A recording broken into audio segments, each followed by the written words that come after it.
Welcome back to Hollywood Pulse. Big love to everyone who's been rocking with us. If you haven't already, smash that subscribe button so you never miss the heat we drop. Katt Williams been sounding the alarm for years. Hollywood don't like folks who keep it real. It's all smoke, mirrors, and folks who sell out just to stay in the spotlight. You don't care how people feel about the ritual. It's about just following the ritual work.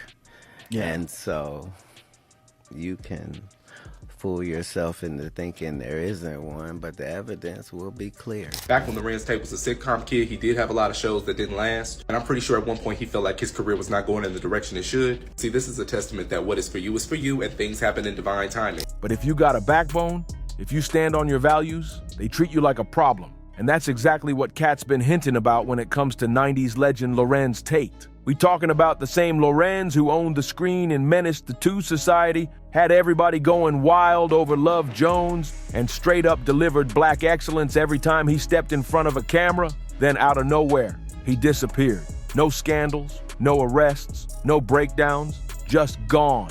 Hollywood shut that man out like he was never part of the game. So what went down? Katt ain't spilling every detail, but he said enough. Sounds like Larenz wasn't down for the weird behind-the-scenes stuff, the same shady moves some folks gladly do just to move up the ladder. But when you don't play puppet in that world, they see you as a threat. And when they can't pull your strings, you get cut off. 20 years ago, I knew that transgenders was gonna be a thing. It wasn't because I was a prophet. It's just I had gotten so much information that I understood that things are secular. So I understood that the earliest I had seen that word transgender was Baphomet, the transgender. And so I knew that in the ritual of Baphomet, the transgender, to show allegiance to him, you had to kiss his ass ring. Really? And it said both of those things. So I knew that both of those things would become popular in the future. So now we gotta ask, what did Larenz refuse to do? What lines did he draw while others stepped over him without even blinking? And why'd Hollywood treat one of its most talented brothers like he never existed? Let's get into it. Back in the 90s, Larenz Tate was untouchable. You couldn't turn on the TV or hit the theaters without seeing his face. He owned the moment. That role as O-Dog and Menace to Society, straight savage, cold, raw, unforgettable. Then boom, he switched it up in Dead Presidents, playing a soldier torn up by life, showing real pain behind the eyes. And don't even get started on Love Jones. Larenz had every woman swooning as Darius Lovehall, smooth talking, deep feeling, straight heartthrob status. But Larenz wasn't just some pretty face in the industry. He was ours. Black men respected him. Black women loved him. He had the style, the talent, the dignity, and he never embarrassed himself or the culture. No scandalous mess, no clout chasing, no fake drama just to stay relevant. He came in, handled his business, and killed every role. Then suddenly, silence. No public breakdown, no I'm done post, nothing. One day he's running it, and the next, it's like someone hit mute on his whole career, just gone. And that's when it starts looking shady. Most times when stars fade, it's 'cause of some wild fallout. Rehab, lawsuits, viral mess. But Larenz, he just vanished with zero mess to clean up. Yeah, he's popped up here and there, but that big shine never came back. And now, Katt Williams' warnings, they hitting different.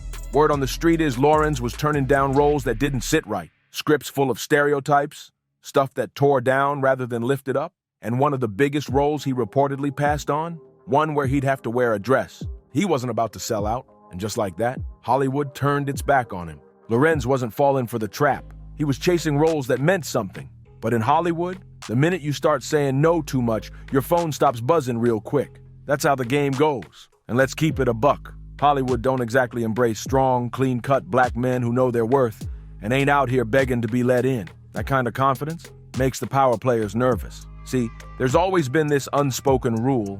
Only one or two black men can be on top at a time. They pick their chosen one, hand him the awards, the dream roles, the blockbuster deals, and the rest, they get pushed into the shadows, left to play the sidekick, the comic relief, or just vanish altogether. Meanwhile, check where the money's going. right into the same tired scripts. Over and over, it's urban struggle, pain, trauma, and chaos. Same sad stories, just different faces. And why? Because like Spike Lee already called out, Hollywood's addicted to black pain. It's easy money, it's familiar, and most important, it don't make the folks in charge uncomfortable. A black man with pride who won't sell out for a quick check? That shakes the whole system up.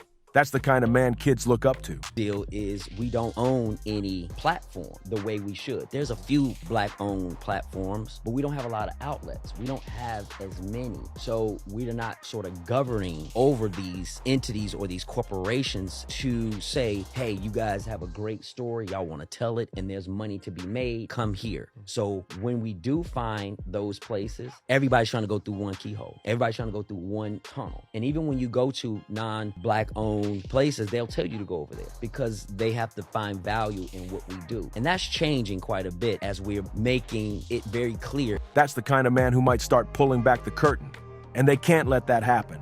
So yeah, they'll give you one Denzel, but even he had to walk on eggshells. Always on point, spotless image, no room for mistakes. Larenz Tate didn't disappear because he was lacking. He had all the tools. He vanished because he refused to follow the script they tried to force on him. He said no thanks to their setup. And guess what? That's exactly what Katt Williams been warning us about for years. Loud, raw, and real. Folks used to call Katt crazy, washed up, or bitter, but now people are waking up. They're starting to realize he's been speaking truth this whole time, and that's why they tried to shut him up. He was getting too real for comfort. Katt always talks about how Hollywood tests you. Everybody focuses on the whole dress situation, but he's been clear. It's not just about the outfit. It's about breaking a man down.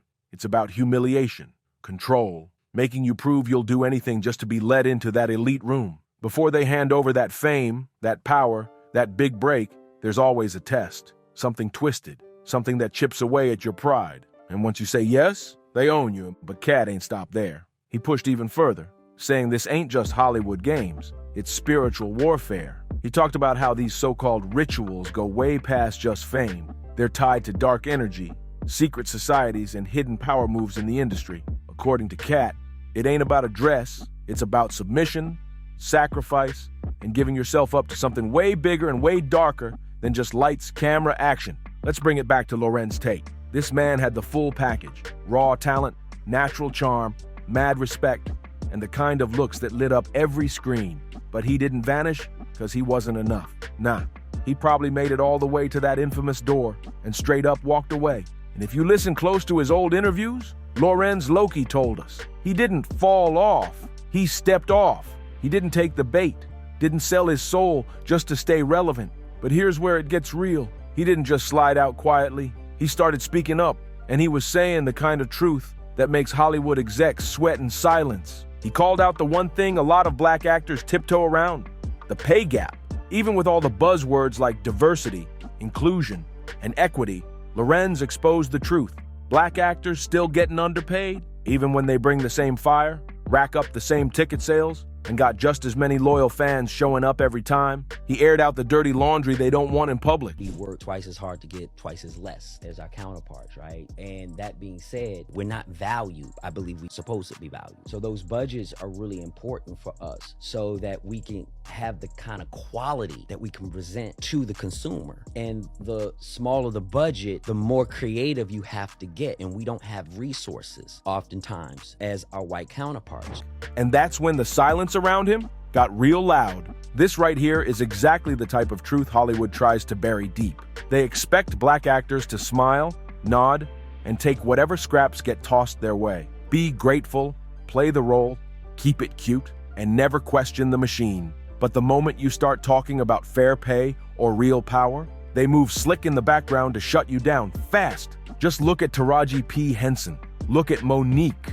The second they spoke up about being underpaid, underappreciated, and straight up disrespected, the industry flipped on them. All of a sudden they were difficult, ungrateful, hard to work with. Labels meant to blackball them. But when white actors demand more money, more respect, they get cheered on, knows their worth, smart negotiator, boss move, same fight, but two completely different rule books. But Larenz Tate didn't just stop at talking about the check, he took it way deeper. He called out the whole fake Progress Act. Just throwing a few black faces in lead roles and tossing them some money, That ain't real change. The real problem? Who's behind the camera? Who's sitting in the big chairs? Who's making the calls about which stories get greenlit and which ones get buried forever? Because as long as the power stays in the same hands, the game don't shift, it just rebrands. Larenz broke it down perfectly. Representation without control is just decoration. And trust, Hollywood knows that. Larenz Tate didn't sell out, and that's exactly why they tried to erase him. He didn't play along, didn't fake the smile, didn't trade his dignity for $1. And the price he paid? They shut that door all the way. The roles dried up. The big studios stopped calling. The media acted like he vanished into thin air. One minute he's the leading man. Next thing you know, he's treated like he never existed. Not because he fell off, but because he refused to let the industry own him. And that's why Hollywood didn't just cancel Larenz Tate. They straight up buried him. Quiet, silent, just like they do to anyone who won't play puppet. When you're too clean to drag, but too strong to control, they don't make a scene, they just erase you like you were never there. But now the truth, it's starting to leak. And the fact that Katt Williams dropped Lorenz's name, that speaks loud. Because no matter how hard they try to lock it down, the real ones always come through and speak up. Larenz Tate didn't fall off. He escaped. And now, piece by piece, the truth is coming out. So let's hear it. What do you think really happened to Larenz? Did he shut down those so-called rituals Katt's been exposing? Was it just about cash and respect? Or is this rabbit hole way deeper than we think? Drop your thoughts in the comments. Don't forget to like, share, and subscribe, and stay locked in for the next one. Because this story ain't over yet.